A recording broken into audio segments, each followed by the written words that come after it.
Սրանով Հասարյան այն արշավը, որ այսօր իրականացվում է եկեղեցու դեմ, ինչպիսի գնահատականներ կտակ այդ արշավին եւ Նիկոլ Փաշինյանի այս գործողությունները մեզ ուր են հասցնելու։ Սա միայն եկեղեցու դեմ արշավ չի, մեր ընդհանուր պետականության եւ մեր ժողովրդի դեմ արշավ է։ Եկեղեցին այդ արշավի մի մասն է կազմում, այն իմաստով, որ եկեղեցին մեր ժողովրդի մոտ ունի շատ բարձր հեղինակություն, շատ կազմակերպված կառույց է, ֆինանսապես ինքնաբավ կազմակերպություն է, կառույց է, որպես այդպիսին ազգային է իր բնույթով, հետևաբար պետականության կործանման այս գործընթացում նա կարող է ցուցաբերել առանցքային դիմադրություն։ Հետևաբար հիմա կոտրվում է եկեղեցին որպես դիմադրության օջախ։ Իսկ դրա շարունակությունը լինելու է բնականաբար ընդհանրապես հայոց պետականության վերացումը։ Ես ամենայն լրջությամբ եւ պատասխանատվությամբ եմ վերաբերում այս ամենին, որովհետեւ Ադրբեջանը եւ Թուրքիան որպես պետական կազմավորումներ, ինչպես ցանկացած այլ պետություն, ունեն իրենց անվտանգային դոկտրինները, իրենց ռազմավարությունները, որոնցում շատ հստակ են գնահատված այդ պետությունների համար անվտանգային սպառնալիք հանդիսացող անհատները, կազմակերպությունները, պետական կազմավորումները, եւ ամեն մի պետություն պայքարում է այդ անվտանգության սպառնալիքները չեզոքացնելու ուղղությամբ։ Հայաստանը այդ երկու պետությունների համար դիտարկում է որպես սպառնալիք ներկայացնող պետական կազմավորում։ Հայաստանում գործող մի շարք առանցքային կազմակերպություններ, այդ թվում հայաստանյաց առաքելական Սուրբ եկեղեցին, այդ թվում քաղաքական կուսակցությունները, այդ թվում հեղինակավոր գործիչները, նրանց թվում հատկապես միջազգային հեղինակություն վայելող գործարարները, որոնք ունեն նաև ֆինանսական միջոցներ, ինչպիսին ասենք օրինակ Ռուբեն Վարդանյան, ինչպիսին է Սամվել Կարապետյանը եւ այլն, նրանք սպառնալիք են դիտարկում այդ պետական կազմավորումների համար, հետեւաբար նրանք հիմա հետևողականորեն ոչնչացնում են, չեզոքացնում են այդ սպառնալիքները եւ այդ ճանապարհին ունեն մի իրենց համար փայլուն գործընկեր, իդեմս Նիկոլ Փաշինյանի եւ իր փոքրիկ հանցավոր խմբավորման։ Եվ հիմա ակնհայտ է, որ պետք է մեր ժողովուրդը գիտակցի, թե ինչ խնդրի առջև է ինքը կանգնած, ուղղակի ֆիզիկական բնաջնջման վտանգ կա, որովհետև Թուրքիան ամենայն դեպս որպես ավելի հին պետություն, քան Ադրբեջանը, ապացուցել է, որ հայ ժողովրդի հանդեպ ինքը ինչ վերաբերմունք ունի, ինչ ցանկություն ունի, դա բնաջնջումն է եւ բռնի տեղահանությունն է։ Ադրբեջանը որպես նոր ստեղծված պետական կազմավորում դա ցույց է տվել իր անկախության ձեռքբերման շրջանում եւ ադրբեջանական հայաբնակ քաղաքներում, ինչպիսիք էին Բաքուն, Սումգայիթը, Կիրովաբադը ժամանակին, փորձում էին նույնը անել Արցախում եւ հանդիպելով հայ ժողովրդի դիմադրության, ուղղակի տապալվել են իրենց ցեղասպան նպատակ։ Եվ նրանց հաջողվել է դա իրականացնել իրենց համար վստահելի իշխանության Նիկոլ Փաշինյանի իշխանության պարագայում 2020 թվականից սկսած մինչ օրս։ Վաղաշաբաթում հաղթելուց հետո Նիկոլ Փաշինյանը նոր ազդակ է կարծես հաղորդել եկեղեցու դեմ արշավին եւ ասաց, որ սրանով կարծես ժողովուրդը իրենց իրավունք տվեց գրոհել մայրաթոռը։ Վեհափար Հայրապետի կալանավորումը դուք հավանական համարում եք եւ ինչ պետք է անի ժողովուրդը այս դեպքում, երբ որ սրբազաններից հետո կկալանավորվի նաեւ Վեհափար Հայրապետը։ Վաղաշաբաթի ընտրությունների հետ կապված Նիկոլ Փաշինյանի ֆեյսբուքյան գրառումները եւ հրապարակային խոսքը ցույց են տալիս նրա տգիտությունը առ տեղական ինքնակառավարման համակարգի։ Պարզվում է, որ դե ինքը գիտեք, ինքը կրթված չի, ինքը բարձրագույն կրթություն չունի եւ միակ ապավենը իր գիտելիքների հարստացման իր կնոջ հիմնադրած տգետների դպրոցն է։ Եվ նա բավարար պատկերացումներ չունի տեղական ինքնակառավարման համակարգի, տեղական ինքնակառավարման մարմինների, նրանց ընտրության առանձնահատկությունների, նրանց լիազորությունների վերաբերյալ հակառակ դեպքում այդ ցնդաբանությունները նա դուրս չէր տա։ Դա ընդհանրապես իր տգիտության դրսևորումն է, ոչ մի համայնք, ոչ մի ավականու անդամ, ոչ մի համայնքի ղեկավար առնչություն չունի հայաստանյաց առաքելական եկեղեցու հետ, անկախ դրանից, թե եկեղեցու գլխավոր հովապետի նստավայրը որ համայնքի վարչական տարածքում է գտնվում։ Հայաստանյաց առաքելական Սուրբ եկեղեցին դա համաշխարհային կազմակերպություն, այսինքն իր գործունեությունը ծավալում է ամբողջ աշխարհում եւ ընդհանրապես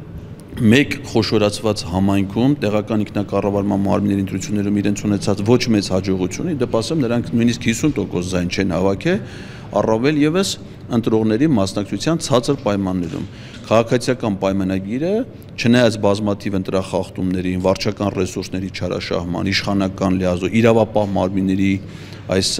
գործիքակազմի գործադրմամբ ստացել է ընդամենը համայնքի բնակիչների 21 ընտրական իրավունք ունեցող բնակիչների 21%-ի վստահությունը։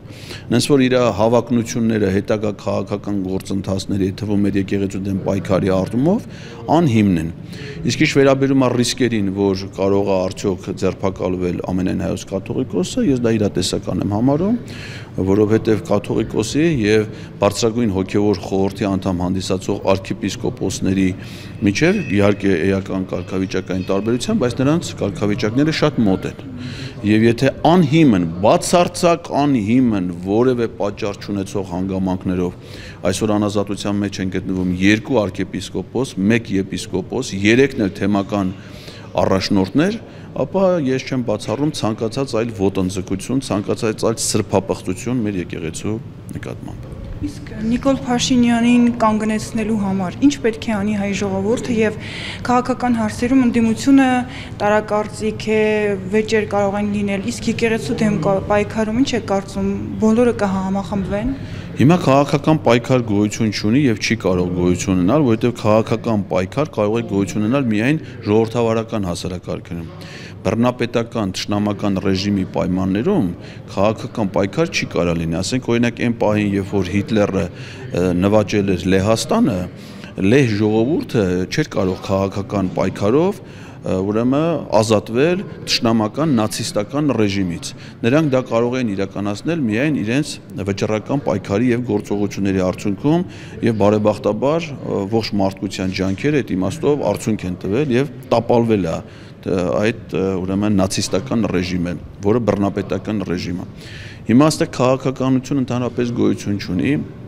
Հայ ժողովուրդը պետք է գիտակցի, որ ինքը կանգնած է գոյաբանական սպառնալիքի առջև։ Եվ դա ոչ թե պետք է կանխատեսի,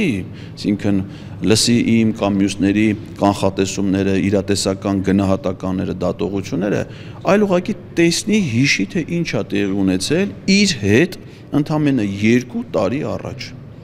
Ընդամենը 2 տարի առաջ հայ ժողովրդի մի զգալի հատվածը մեր պես մարդիկ, որոնք ծնվել ապրում էին իրենց հայրենի երկրում, իրենց հայրենի քաղաքներում, զբաղվում էին իրենց սիրած գործով, կրթություն էին ստացել իրենց ուսումնական հաստատություններում եւ իրենց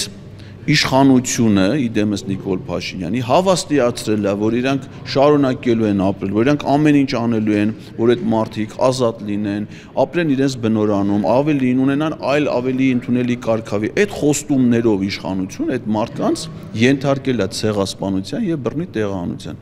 Իսկ ով է ասում, որ իրանք մի հատ օֆ են քաշելու, նույնը անել, ենթադրենք, կապանցիների հետ, վայոց զորցիների հետ,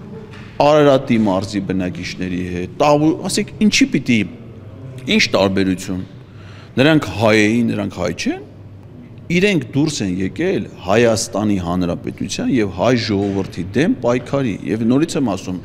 դա անում են ադրբեջանա-թուրքական իշխանությունների հետ փոխգործակցությամբ։ Այսքան Նիկոլ Փաշինյանին հիմա այսօր ճեպազրույց է տալի, չէ՞։ Հայաստանյան քաղաքական դաշտի որ գործ չին ասեք, կվիրավորեն, անուն կկպցնեն, քննադատեն, չէ՞։ Հասարակական գործիչներ դատի կտան, մեկը ես որպես թիրախ իրանց համար բոլոր առումներով, չէ՞։ Դուք լսել եք նույնը անեն մի հատ թուրքի կամ մի հատ ադրբեջանցու հասեին։ Ասենք հələ լսեք, թե ինչ էր ասում Նիկոլ Փաշինյանը Հայաստանի նախագահներին նախորդ։ Նույնիսկ Լևոն Տեր-Պետրոսյանին, որի վաստակով, որի հեղինակությամբ ինքը քաղաքական դաշտում դիրքավորվե առհասարակ, ասենք եթե Լևոն Տեր-Պետրոսյանը ժամանակին իրան ՀԱԿ-ի համամասնական ցուցակում չընդգրկեր, նա կյանքում ազգային ժողովի падգամավոր չէր դառնա։ Հələ նայեք ինչ են խոսում սրանք մարդ ու կնիկ, իրանց այդ երրորդ սորտի Ռուբեն Ռուբինյանը, որի հայրը եղել է ՀՀՇ-ի կարկառուն ներկայացուցիչ, այդ շարժման ՀԱԿ-ի անդամ եւ այլն, ինչա ոնց է խոսում այդ քաղաքական ուժի առաջնորդի Ռուբինյանը Էրդողանի հասեին, Թուրքիայի որևէ նախկին նախագահի հասեին, այդպես բան, որ չի ասեք, գիտենք արդեն, հələ մատ գնացեք հարցրեք, ասեք Թուրքիայի նախկին որևէ նախագահի հասեին, ինքը բացասական կարծիք ունի, թե չէ։ Սրանք ինչ ասեմ, դա ադրբեջանա-թուրքական ռեժիմ է։